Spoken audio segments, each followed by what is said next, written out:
আসসালামু আলাইকুম।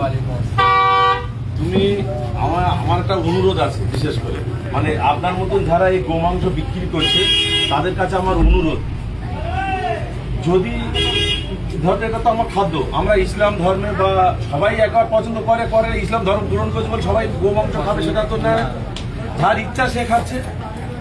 আমি আপনাদের মাধ্যমে মানে এই মিডিয়ার মাধ্যমে আমি অনুরোধ করব, যাতে করে এটা কাঁচের পর্দা দিয়ে যদি আমি বিক্রি করি, তাতে করে এটা ধুলোবালিও যাচ্ছে, সেটা সে খাচ্ছে, তো এটা ডিস্টার্ব হতে পারে, এটা ইনফেকশন হতে পারে।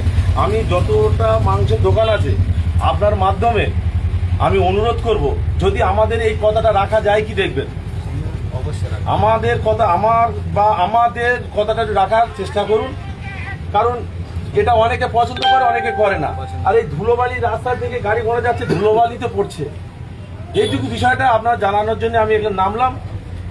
আপনি চেষ্টা করবেন যদি পালন করা যায়, সেটা আপনার ব্যক্তিগতভাবে, আমি আপনার জোর জুলুম করছি না। আর আমরা যে আবার এই বার্তা যেন না যায় যে বিজেপির পক্ষ থেকে এসে আমার গো মাংস খাওয়া নিষেধ করছে বা দোকান বন্ধ করে দিচ্ছে, এরকম কোনো যেন বার্তা না যায়, আমি আপনার শুধু কাজ দেওয়ার জন্য আপনার কাছে হাত জোড় করে অনুরোধ করছি। চলো চলো চলো।